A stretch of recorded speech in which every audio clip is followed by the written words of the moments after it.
A warm welcome on a very, very cold day in Park City, Utah. Stop number 2 of the Viessmann FIBT World Cup Bobsled and Skeleton Tour.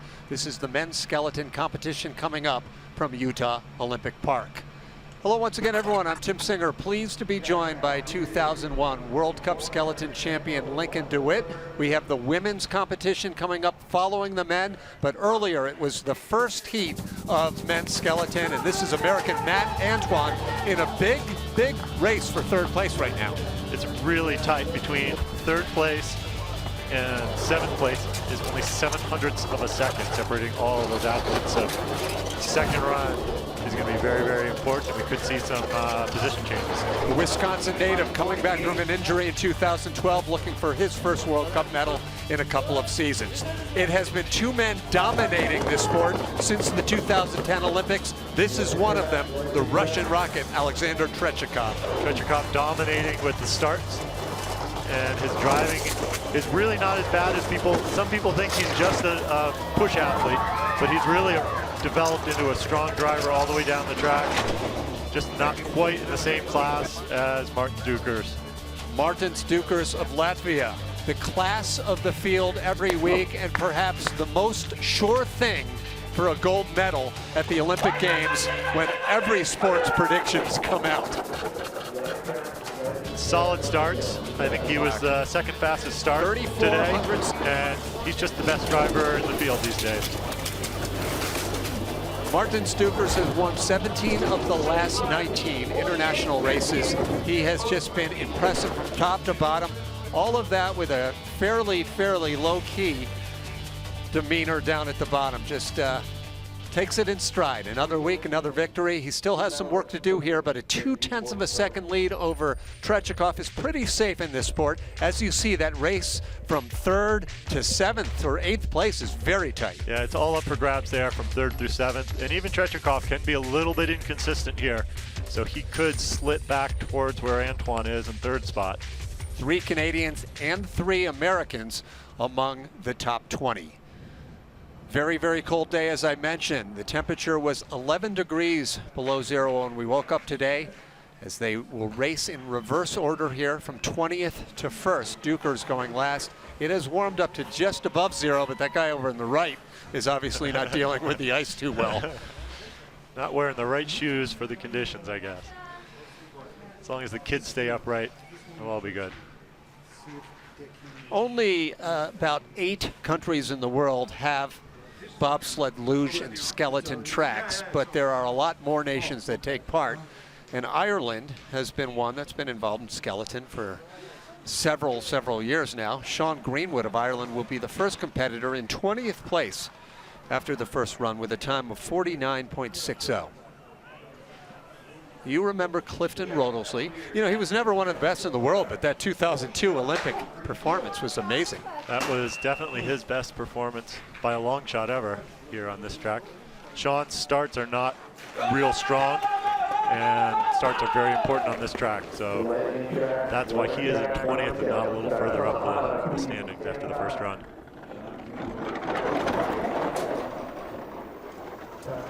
So a start time of 4:89 as the second heat is underway. World Cup skeleton, as always, is a 2-heat combined time competition. So that 109.56 you see on the right side of your screen is added on from his first heat time of 49.60. You need to put 2 together. It's like golf. You need to be consistent every round. He was almost 0.2 of a second faster at the start than his first run, so he could move up a few spots here. Usually you see athletes within a couple 100ths of their first run start time, not tenths. So I'm not sure if he prepared a little better or if he had some issues on the first run. 49.46 is 1/1400ths better than his first heat time for what it's worth. And we really won't know what it is worth until we've seen 2 or 3 sleds come down here in the second heat. Very colorful helmet. And there's no style points. Sometimes you see the freestyle skiers with the colorful outfits to try to get the judge's eye. Yeah, the helmet's the one spot where the skeleton athletes can sort of do some interesting designs and have it be seen. You also see the bottom of the sled Sometimes you see some of the sleds over on the left side have some colorful designs on them, but you don't see that when they're going down the track. And you won't see it at the Olympic Games where you can't even do that subliminal advertising. That's right. Well, you'd still have some good designs as long as they're not advertising as well. That man on the front of the screen with the Japan skeleton team jacket is the greatest of all time from Japan, Kazuhiro Koshi. And he is now coaching his two athletes in the men's field, led by Yuki Sasahara, first to go, in 19th place after the first run. Koshi is skeleton in Japan. Great slider and a great competitor. One of those guys that you don't mind losing to because he's just such a nice guy.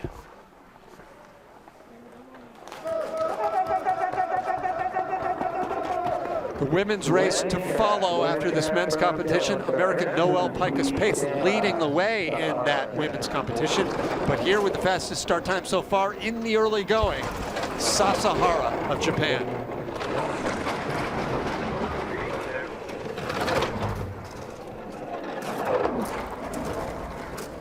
Hundredth behind Greenwood. Now takes over the lead. That's the green on your screen, unless you're watching in black and white. In which case, find another DVD. Still find black and white TV? No, we come to you in living color. You might be able to find a black and white TV somewhere. 400's up. It's tight right here at the bottom. We saw in the first heat a lot of time lost here. There was a bit of steering there by Sasahara. The friction could cost him, but he does lose a little. But that was the old Koshi trademark sign with the shooter McGavin point. He's always done that. I remember I was spectating at the Vancouver Olympics. Brought my young daughter up there to watch the skeleton races. Shouted out to Koshi at the finish, and that was exactly the hand signal I got. As you can see his feet going up and down there as he was quickly trying to switch, driving to the left and then driving to the right there. Knew he was going to come across and catch the left wall.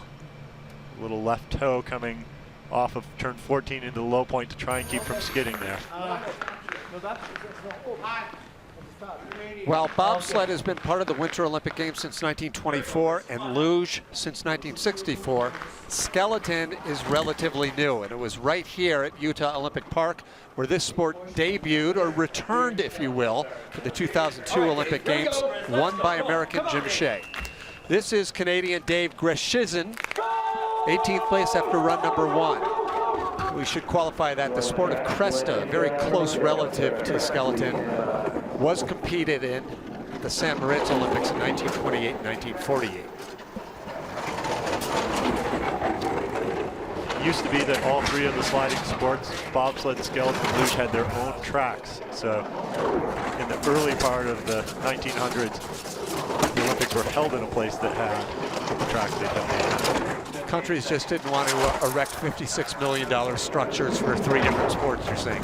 Yeah, there used to be more difference between the sports. The luge tracks tended to be one turn right into the next. The bobsled and skeleton tracks tended to be a big turn in a straightaway. Wild run by the Canadian up and down the walls, but a fast time at the top does not translate to fast at the bottom. The problems cost him 900ths back. I mean, that's a great point, Lincoln, because there are certain tracks we visit now where the bobsledders love it and go fast and the skeleton guys don't, or vice versa. This was as close to a crash as we've seen here he had today. Some trouble down here. If we can see a hard hit on the right wall, which sends him late into the next turn. You can see he's balancing just on his left runner and crashes off the turn there. That's a spot there, turn 13, where if he was in a bobsled with that line, he would have flipped over. So excitement for Dave G., who's not going to be too excited about his result. Kyle Tress, the first of 3 Americans in the field this afternoon. From Ewing, New Jersey, a 32-year-old, now lives in Lake Placid. Had a 5th place at that Lake Placid World Cup on his home track last season. That's where this tour is headed next week.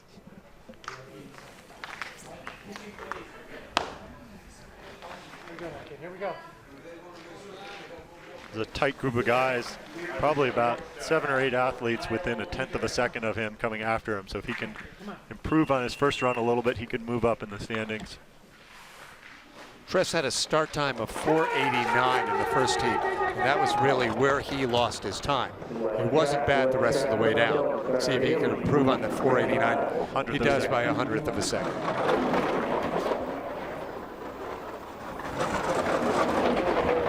Early curves, maybe not as sexy and fast, but they are just as important in this sport. You can lose a lot of time at the top of this track on those quote-unquote easy turns.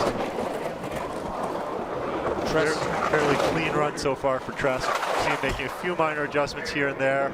Great job there in the 10-11 straightaway, no skid, right on the right line. A little bump going into 12, see how his 13 is. This is where we saw Dave have some issues earlier.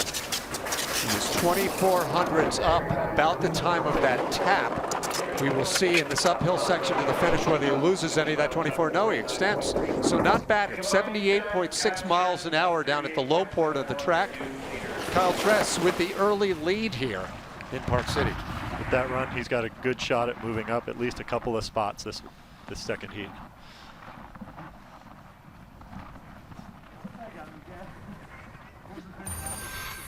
Coach Zach Lund, former World Championship medalist and World Cup overall champion, now coaching the USA team.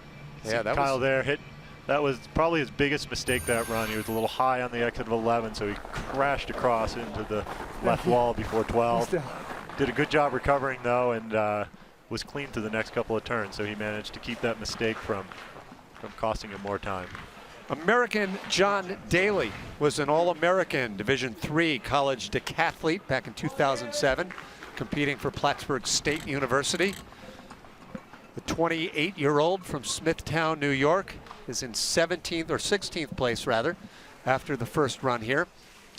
John has good starts, puts him in good position at the beginning. He's just been having a little bit of trouble on this track. I'd be curious to see how his second run goes. He's got good starts, and he should know this track pretty well since it's one of the U.S. tracks. At the 6th fastest start. Oh, trouble at the start. That is as close as you can come to disaster in the sport of skeleton without crashing. So even though his start time still showed a good time of 4:75, it will have slowed him down quite a bit. His speed there will be a lot slower. And really the key is he knows he's out of this. What do you do the rest of the way down? What do you think the rest of the trip down? You know, as soon as you get going, you've just got to refocus on the run, get back on the correct line, and ignore what's going on. It's possible to hold position or even come back on a longer track, but on a short track like this, it's going to be really challenging to make up for that issue at the start. And he's having more trouble down at the bottom. He moved quickly, briefly into the green, had a chance to take over the lead and hold on to his spot. Little sportsmanship on the part of his teammate, and the coaches, all they can do to not show their disgust. Yeah, you can see Kyle Tress there knew what had happened to his teammate, even though he's the beneficiary of it. Unlike bobsled and luge, the runners do not have grooves, if you will. It's a rounded runner. Well, and also there's two grooves there. That's cut for the bobsled. Skeleton is narrower, so only one of the runners is in the groove, so it's easier for it to get off track at the start there. You can see it bouncing around the sled, bouncing up and down a little, and just comes out of that groove there, which keeps it pointing straight until the athlete's on the sled.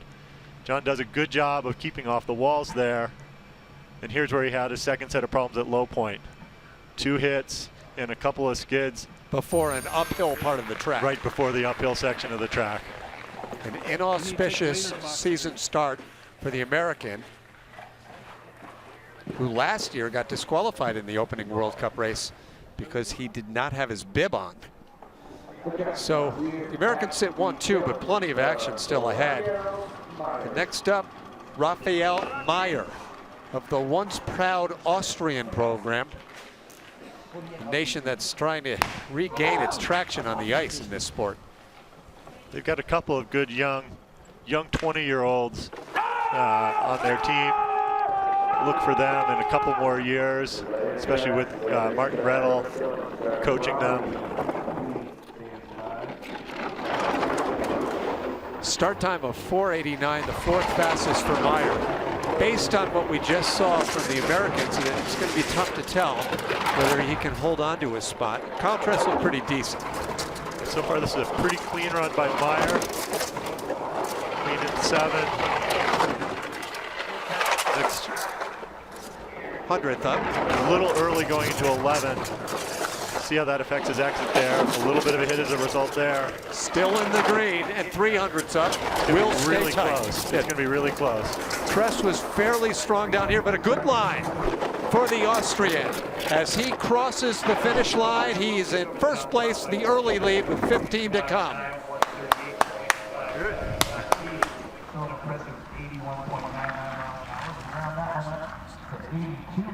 So we have a little time here as we have a TV break for some of our live viewers in North America. We continue our live coverage around the world, and pretty tight there. That was tight. He looked good most of the way down. He did. Here's the one spot he had trouble. It was the same spot actually that Kyle Tress had a little bit of trouble. The exit of curve 11 leading into turn 12, a little bump on the left there. It's one of the 3 classic tricky spots on the Park City track. So the lead for Meyer, 1400's up on Tress with John Daly in third place. If you look carefully on the sidewalls there, if you see some grooves and spots on the sides of the walls, you know that's a spot where the athletes are prone to hitting.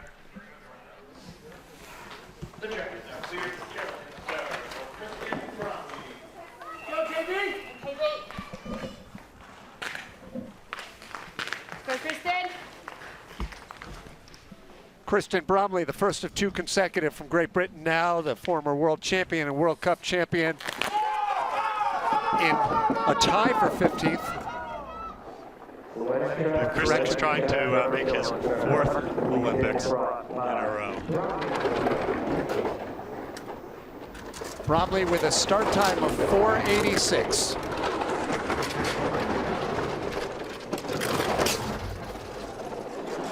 Dr. Ice on course. Kristen Bromley 1200's up on Meyer, who took the lead before the break. A little bit of skidding there for the 41-year-old veteran.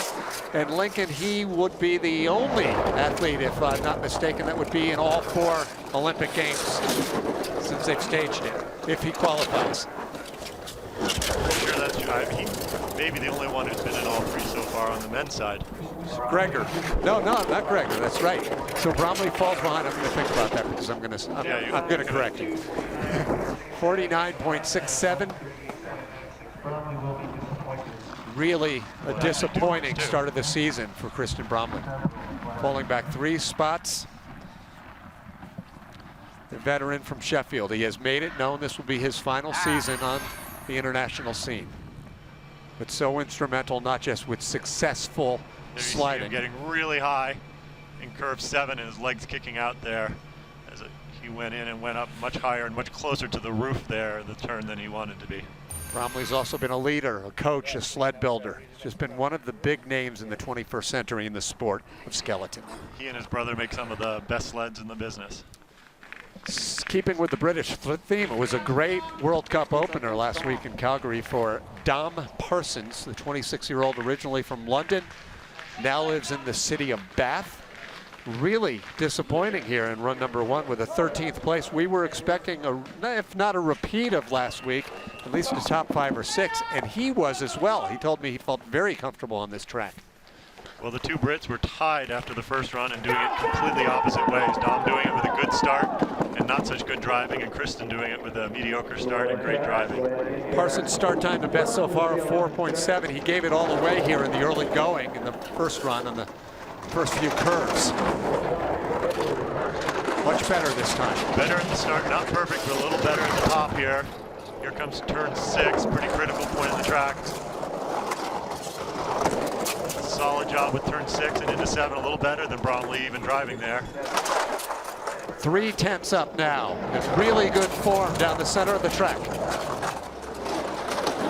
Lead into turn 12 where we saw a lot of the other athletes hitting. Bit of a skid there. A little brush.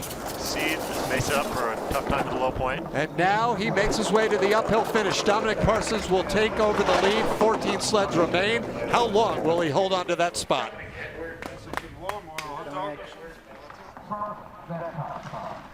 Not bad. That's what we would have expected to see in run number 1. Still losing time on the way down the track given how fast his start is, but definitely a good improvement over his first run. Actually only has a 100th advantage over the German to go next. after the first heat.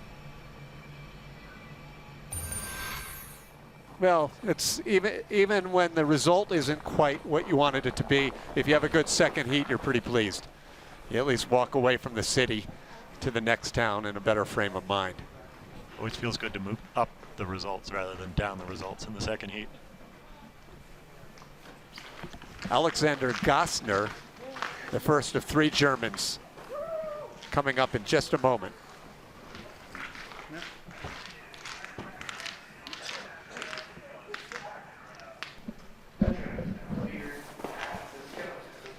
Back here in Park City, Utah, Tim Singer along with Lincoln DeWitt. This is the first of 3 Germans. As Dom Parsons of Great Britain took over the lead, I think he probably needs to put a jacket on Lincoln.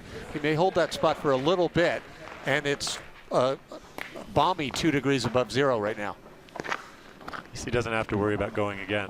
I'm sure his crew will find him a coat. Got a group of athletes coming up now who are all within a couple hundredths of each other the first run, so we'll see if we have much shuffling here.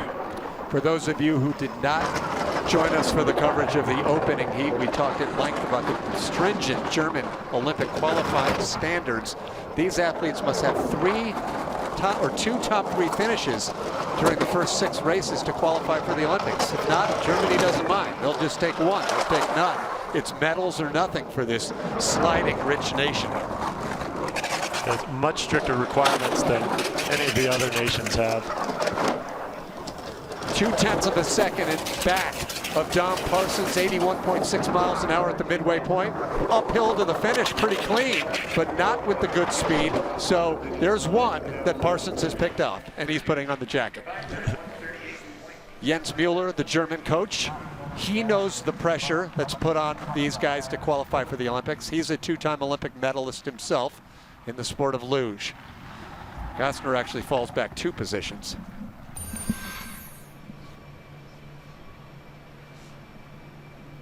Here we see a replay of him hitting the left wall there, going into curve 12.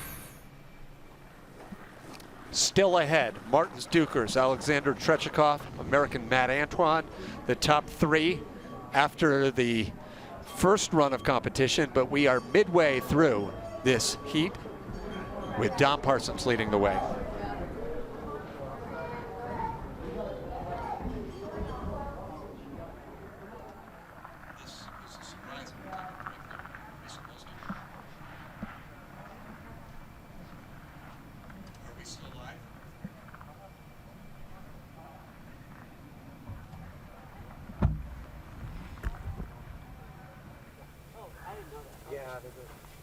Little white dot.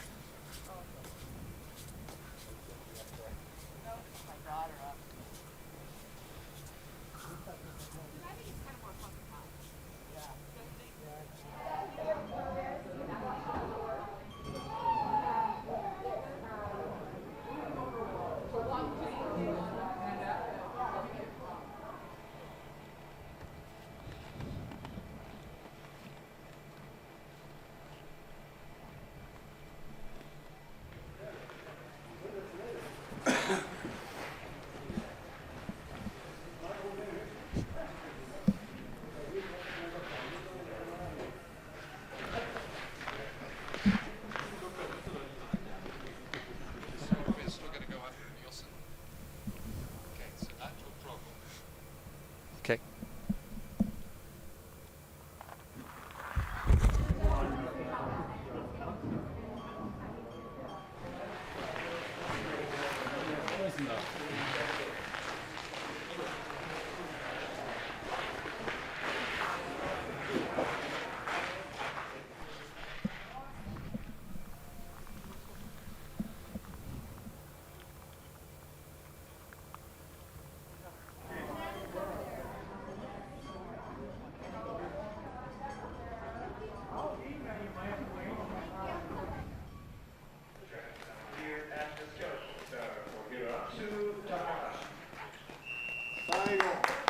Getting set now for the top seed after run number 1.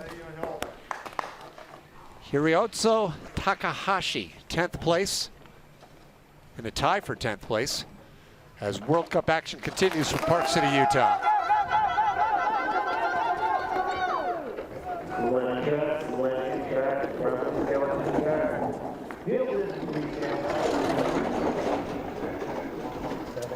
Takahashi with a 4:77 start time. The Japanese coached by Kazuhiro Koshi. A little bit of an improvement over his first run start time.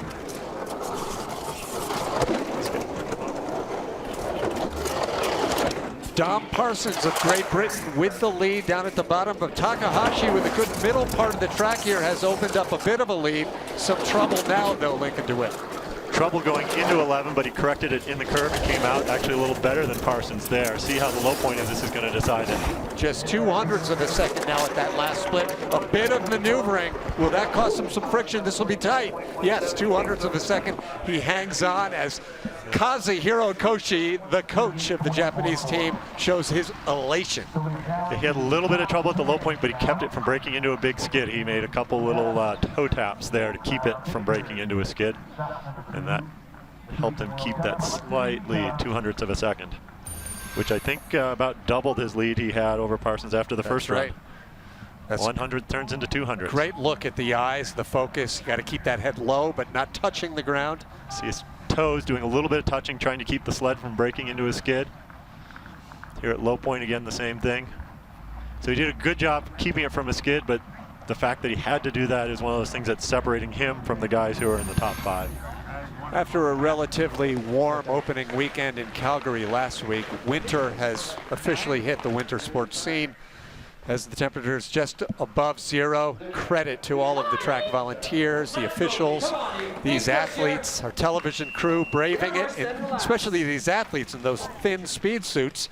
Eric Nielsen, the 32-year-old from Calgary, the first of 3 from Canada in the top 10.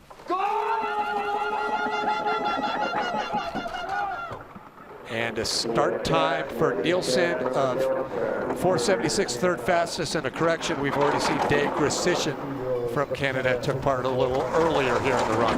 That was 600ths faster than his first run, so we're seeing a little bit of a trend here. I don't know if guys are a little more warmed up for the second run, or if the track's a little faster at the start.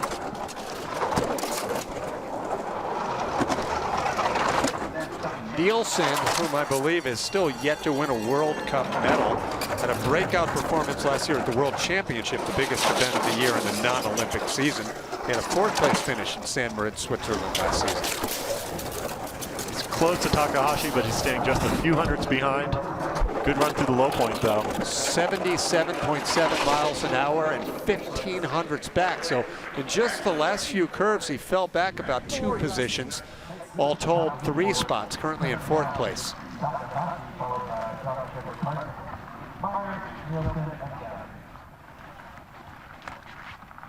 That's not a lightest sled. He just picked that up and made it look like it was your little plastic flexible flyer. Not the case. How heavy are those sleds? The weight of the sled will vary a little bit based on the weight of the slider, but for him, it's going to be about a 70-pound sled, 33 kilos.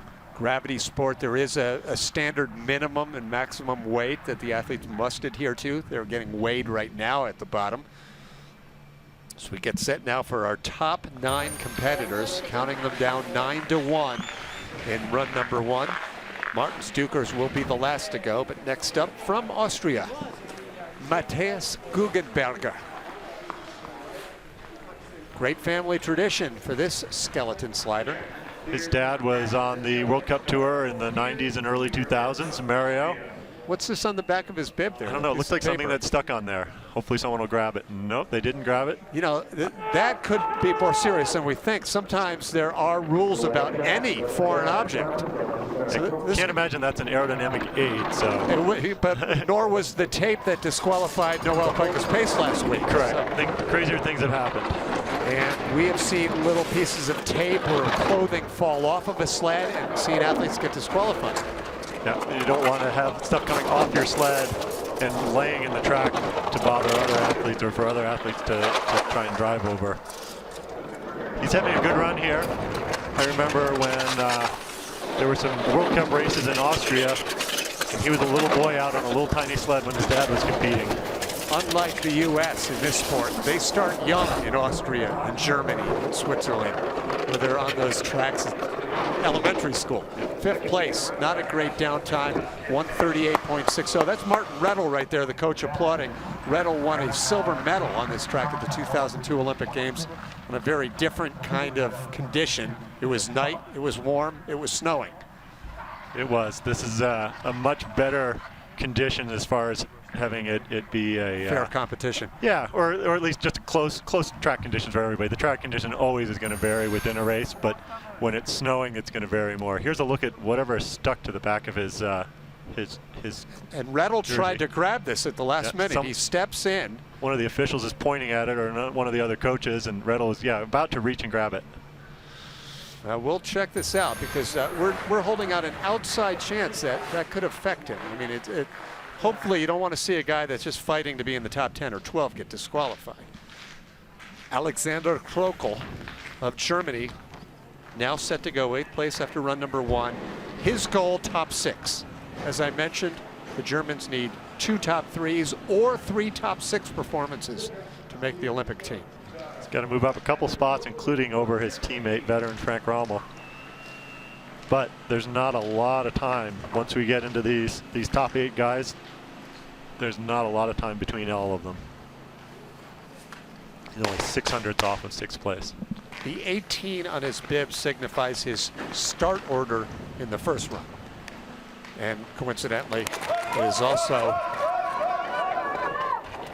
his result last week. Nice start time of 4:81, only the 8th fastest, but ahead of the Japanese competitor that continues to hold the lead down at the bottom. And a 10th faster than his first run. So again, we're seeing a trend of faster starts the second run. Smooth top part of the track, maintaining his advantage. Fastest speed we've seen, I believe, so far, at 82.4 miles an hour. That's 132 kilometers an hour. Imagine that an inch away from the ice. Very clean run here. Opening up an 1800s lead, still ahead. Martin Dukurs, the first heat leader, 1 American and 1 Canadian still to come as well. But for the time being, it's the German out in front. Very good run, very good run. I would expect him to move up at least a couple of spots with that run. These guys tend to respond to pressure, the Germans in all of the sliding disciplines. And, you know, we're making a big deal out of this Olympic qualifying, but lest we forget, they have a race in Winterberg, they have a race in Austria, they always do well in Europe. I believe that Koenigsee race is actually after the qualifying. They have 3 tracks that are regularly on the World Cup circuit just in Germany, and 1 or 2 others that they train on that don't have regular races. Oberhof, they do the World Cup luge there. Yeah. Yep, and a lot of the good skeleton athletes have come from Oberhof before, which is not a spot that hosts World Cup races. Right, predominantly a luge track. Some of the bobsledders too. Andre Lange.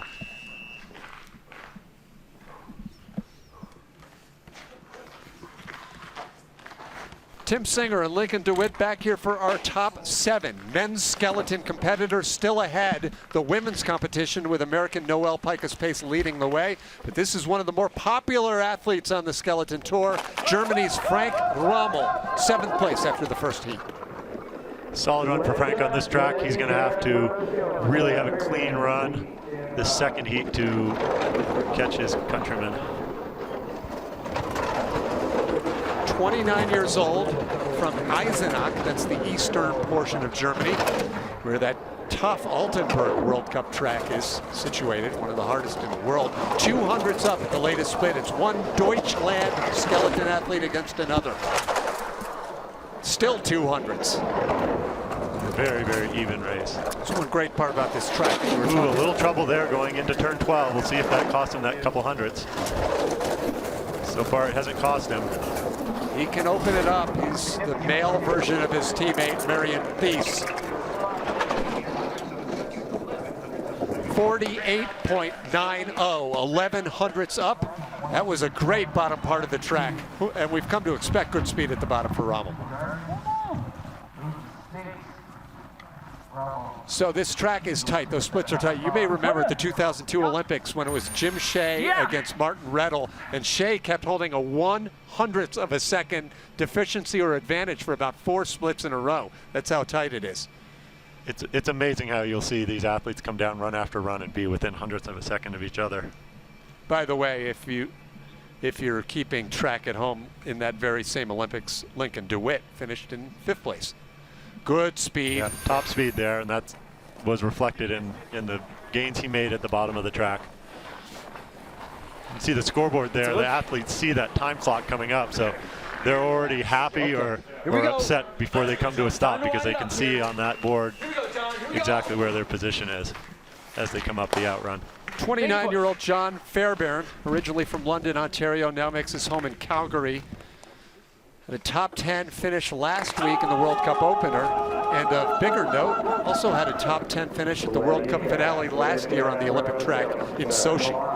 Good start time, a 4.80. That puts him for the time being 500ths up on Rommel. It was a couple hundredths slower than his first run push time, and he only had a 100th advantage on Rommel after that first run. Yeah, we're actually at that spot of 5 or 6 athletes battling for 3rd place. We're fairly confident that the Latvian and Russian, barring anything unforeseen, will hold on to the top 2 spots. Just 100th at that split, but the red signifies Fairbairn has fallen behind Rommel, who was so good down at the bottom. He may fall back a few spots at this point. Here's where Rommel was so fast at the bottom with great speed. 79.1, not the speed we saw from Rommel, but not bad speed. However, he lost some time down there in the middle of the track, so currently 3rd place. It will be at least a top 8 for the Canadian, who's doing the best of all 3 Canadians in the early going this season. So Rommel's guaranteed himself a top 6, and his teammate is 1 spot off of it. Keep in mind, John Montgomery, the defending Olympic gold medalist, did not qualify for the World Cup team at the outset of this season, and might be watching with a close eye on how his teammates are doing here in the early World Cup season. I'm not exactly sure of the Canada qualifying for the Olympics, but certainly World Cup performances is the largest factor. Great look at the spikes, Lincoln. Couple hundred tiny little sharp spikes on the bottom of the shoes there to help give traction at the start. Really the only way you can sprint on ice for some 30 or 40 meters, pushing that 70-pound sled. This is Tomas Dukurs, multi-time World Cup medalist who competes in the shadow of his younger brother Martins, but really good here at the top of the track. 4:66, best start time so far. Yep, 500ths faster than his first heat.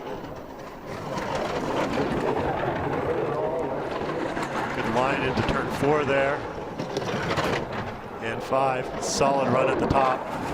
Funky little remote track in the nation of Latvia, in the town of Sigulda. You ever compete there? I did not. They didn't have World Cups there until the year after I retired. Dukurs opening up a big lead on Frank Rommel here in the midway point. Here's where Rommel was really fast at the bottom though. He's losing a little bit of his lead now. So down at the bottom, will he hang on to his spot? He's wavering a little, the uphill section. Will it be enough? No, he falls behind Rommel with 4 sleds to come. Dukurs splits the Germans. It is sitting amazing. in second. Yeah, it's amazing what's happening down there in the last few curves. Shows just how fast Rommel was at the bottom section of the track there. So I'm going to make another track record prediction. Okay, on Dukurs or? No, on the start record. Oh, okay. I think Tretyakov that'll be may come close. It'll be a little less interesting because it's his own record, and it hasn't been around for as long. I believe he holds the track record at every track in the world now. Wouldn't surprise me. Yeah, there was one late holdout that he finally bettered. Getting set for our final 4 competitors. Sergei Chudinov of Russia will be coming up in just a moment here in Park City.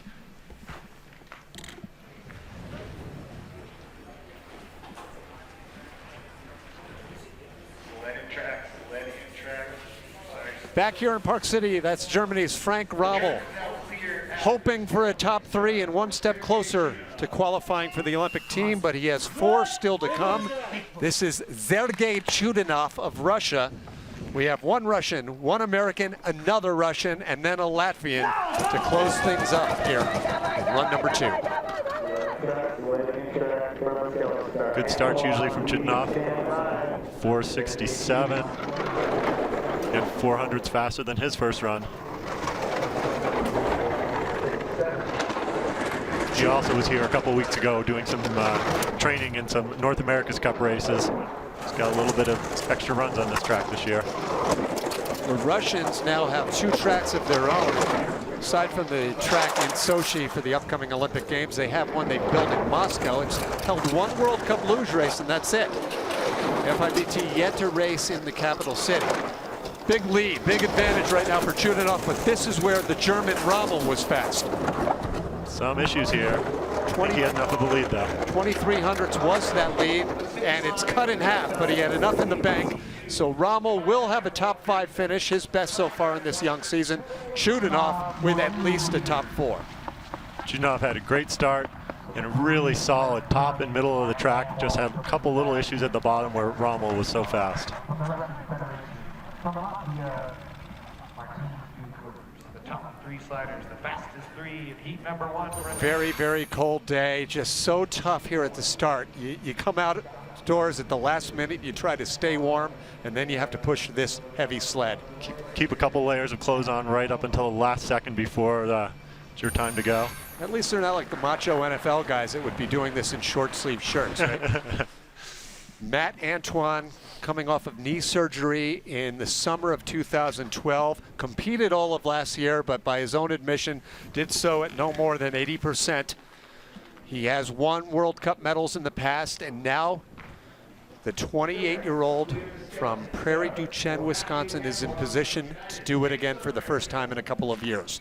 3rd place after run number 1. All he needs to do, Lincoln, is come down in first, and he guarantees himself at least a bronze.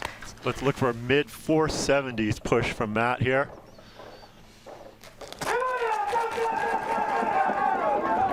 Really tall slider, takes long steps there.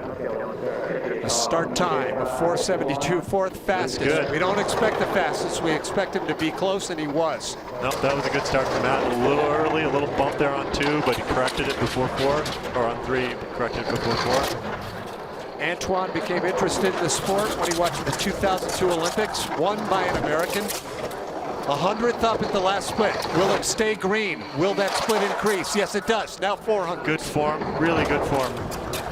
Head's low, body's relaxed. Sergei Chudanov of Russia holds on to the lead, but Antoine now extending for the United States. This area key. That's it, he's gonna make it. To the uphill finish by 700ths. Matt Antoine betters the Russian. That's Coach Tuffy Latour winning his first World Cup medal as a coach of the men's skeleton program this year.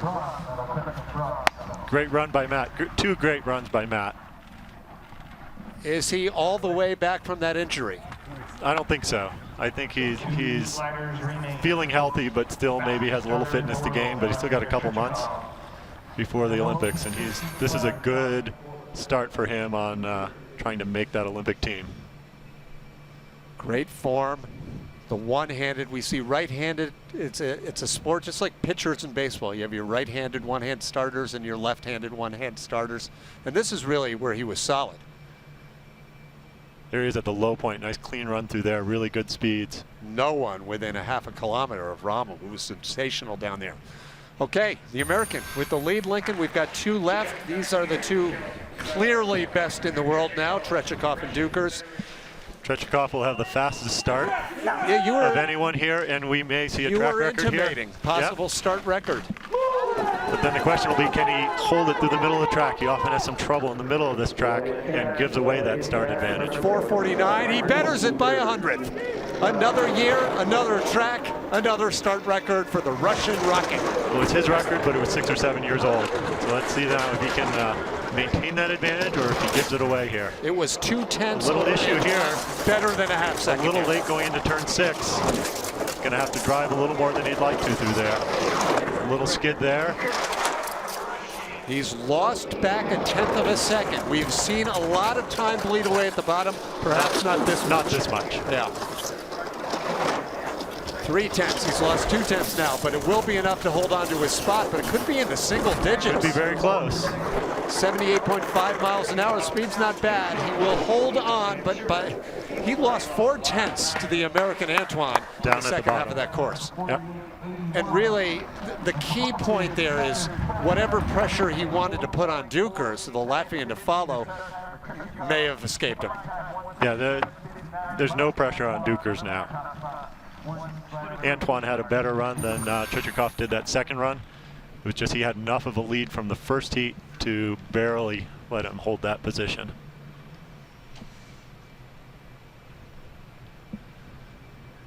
Alexander Tretyakov, the Olympic bronze medalist, he's been getting a lot better with the driving. Admittedly, that's been the key. He's always been fast at the start.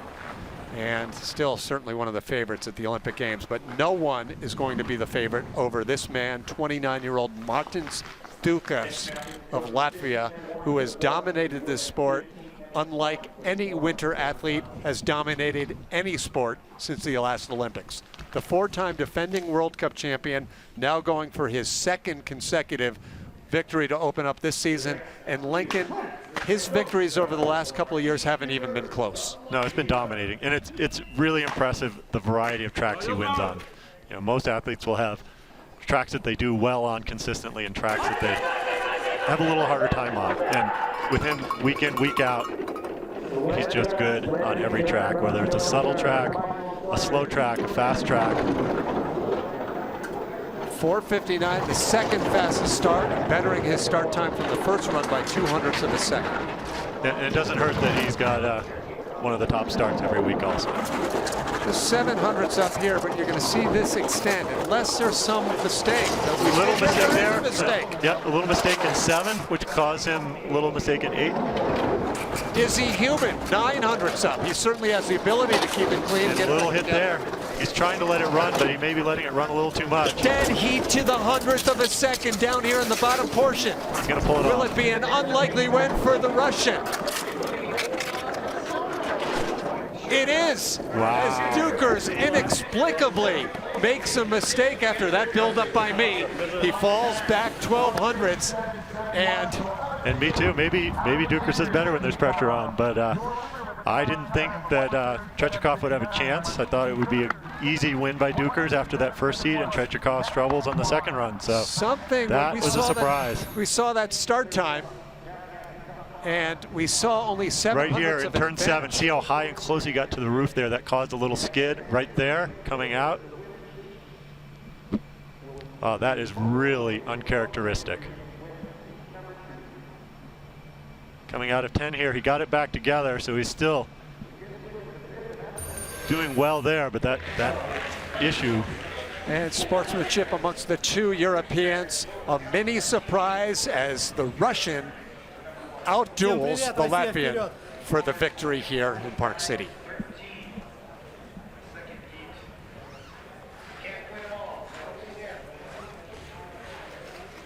Wow, you know, I didn't see that one coming, Lincoln. I mean, it was a great start time, but Dukurs still had so much in the bank, and Tretyakov didn't have a perfect run.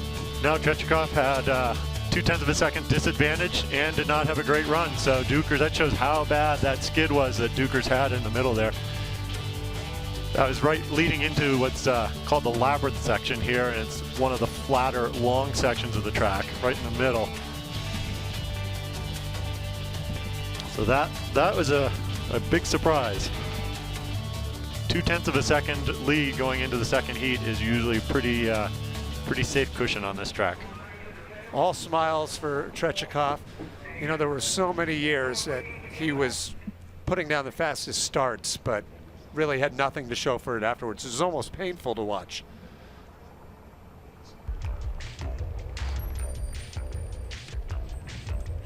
He's got a lot of experience now, so there's really no reason why he shouldn't be driving well.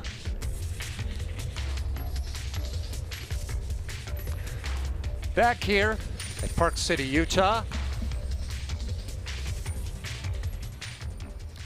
Alexander Trechikov taking the gold medal in this second World Cup of the season with a bit of a surprise, a mini surprise, with his victory over Martins Dukurs, the 4-time defending World Cup overall champion.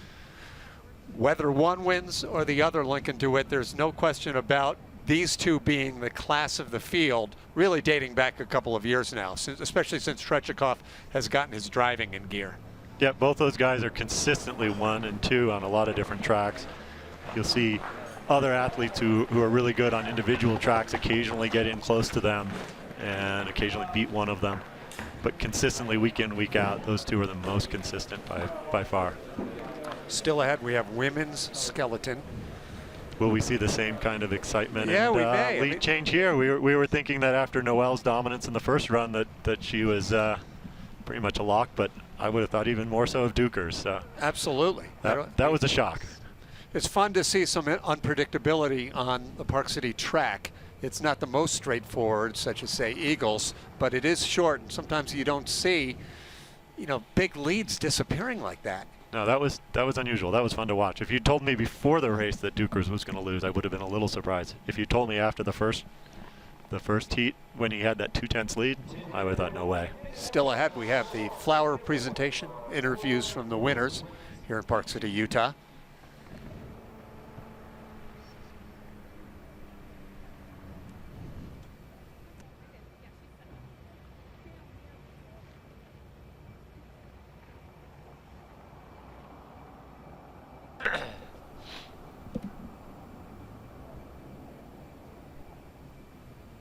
We're not live on Canada, are we?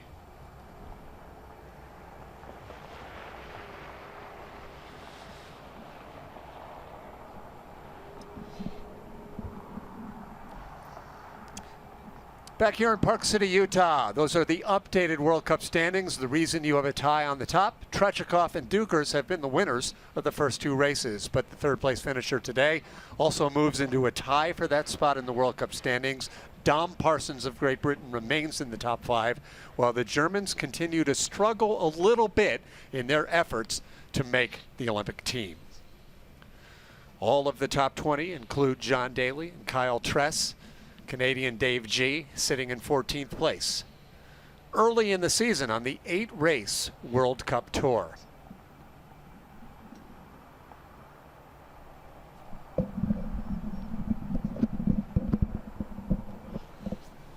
Still ahead, we have women's skeleton coming up from Park City, Utah. Lake Placid will be the next and final stop on the North American swing of this FIBT World Cup skeleton and bobsled tour.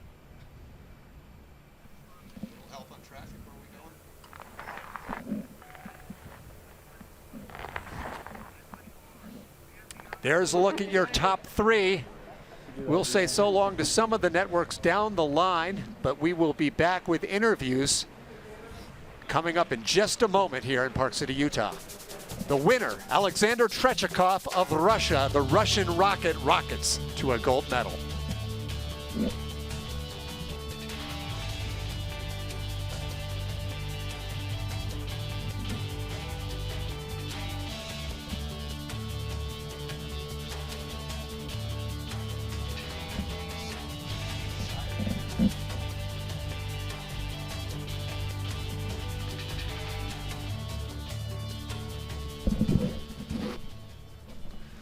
Back here in Park City, Utah.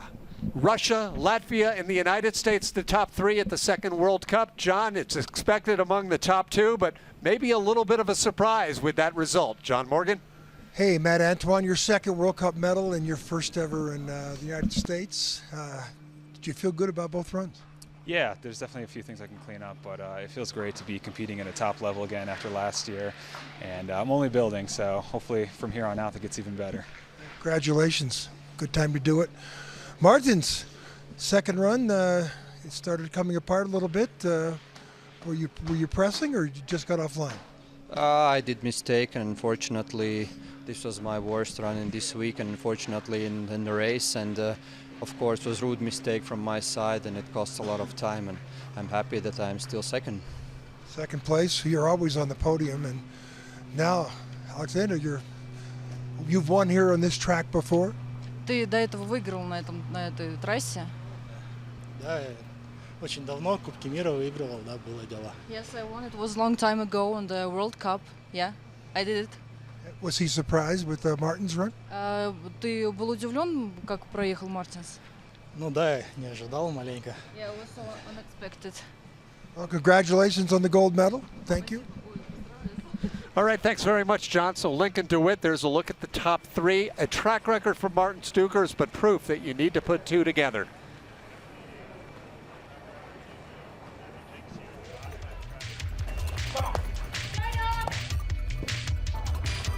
All right, thanks very much, Lincoln. We are just warming up today here in Park City, Utah.